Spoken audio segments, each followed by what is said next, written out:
আত্মসমর্পণকারী NLFT এবং ATTF সদস্যরা Tiprasa civil সোসাইটির সঙ্গে যুক্ত হয়েছে। বন্ধ হবে 23 অক্টোবর 24 ঘন্টার। তিপ্রাসা সিভিল সোসাইটির পক্ষ থেকে আহ্বান করা বন্ধ হবে 13 অক্টোবরের পরিবর্তে 23 অক্টোবর। সংগঠনের নেতৃত্ব রঞ্জিত দেব বর্মা উল্লেখ করলেন, আগামী 23 অক্টোবর গোটা ত্রিপুরা রাজ্যে 24 ঘন্টার বন্ধ হবে। এমএলএ হোস্টেলের সাংবাদিক সম্মেলনে রঞ্জিত দেব বর্মা বলেন, তাদের সঙ্গে আত্মসমর্পণকারী এনএলএফটি এবং এটিটিএফ সদস্যরা এই সোসাইটিতে যোগ দিয়েছে। তিনি আরও বলেন, খুব জরুরি ভিত্তিতে আপনারা সবাই জানেন, আগামী 13 অক্টোবর 2025 আমরা সিভিল সোসাইটি থেকে 13 ঘন্টার বন্ধ আহ্বান করেছি ছাত্র দাবিতে।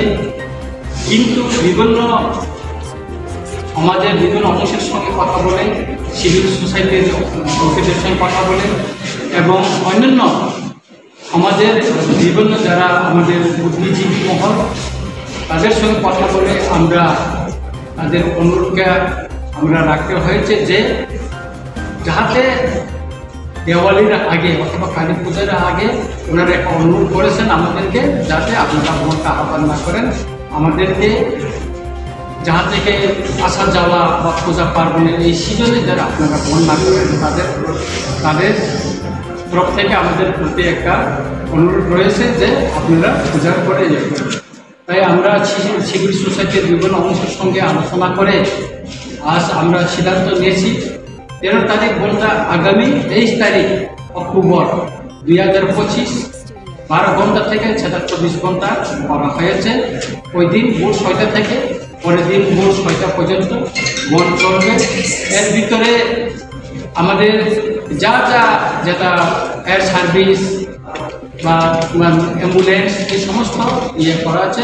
এখানে আমরা কেন বন্ধ রেখেছি তার একটা আমরা এখানে বিস্তারিত ব্যাখ্যা আমরা এখানে আপনাদের সামনে তুলে ধরেছি এবং এখানে কী কারণে দাবিগুলি আরেকটা আমরা এখানে যুক্ত করছি, সেটা হচ্ছে কি এটিটি এনএলএফটির সঙ্গে যে ত্রিপাক্ষিক অ্যাকর্ড যে হল 4 সেপ্টেম্বর 2024 সেটাকে আমরা যুক্ত করেছি। কারণ এই সিভিল সোসাইটিতে আন্দোলনের সঙ্গে তারা যুক্ত হতে চায়, সেই জন্য তাদেরকেও আমরা যুক্ত করলাম। তাদের দাবিটা আমরা এখানে আমাদের এই আগের যে দাবিগুলির সঙ্গে যুক্ত করে দিয়েছি।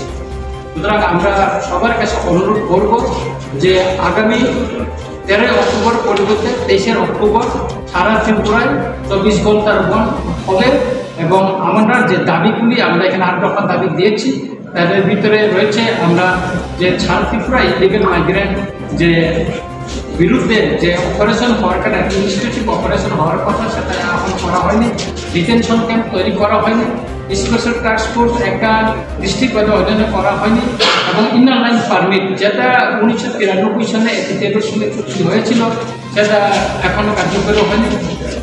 তারপরে ত্রিপাক্ষিক অ্যাকর্ড তিপ্রাসা অ্যাকর্ড বা এই অ্যাকর্ডটাও কার্যকরী হয়নি। তারপরে রোমান স্ক্রিপ্ট অফ বোর্ড ল্যাঙ্গুয়েজের জন্য এটা সরকারকে ঘোষণা করা এবং শিডিউল কাস্ট শিডিউল ট্রাইব যেগুলি ফেক সার্টিফিকেট যে নিয়ে যারা চাকরি করছেন বা বিভিন্ন সরকারি সুবিধা নিচ্ছেন সেটা বাতিল করা এবং 8 নম্বর হচ্ছে ত্রিপাক্ষিক এগ্রিমেন্ট যে এটিটিএফ এবং এনএলএফের সঙ্গে 4 সেপ্টেম্বর এই দাবিকে দিয়ে আমরা বন্ধ করতে চাচ্ছি।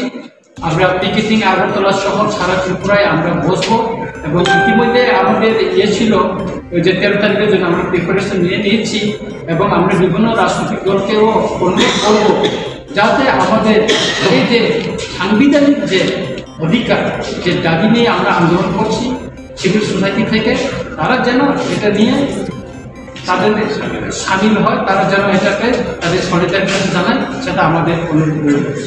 Bureau Report into Bangla.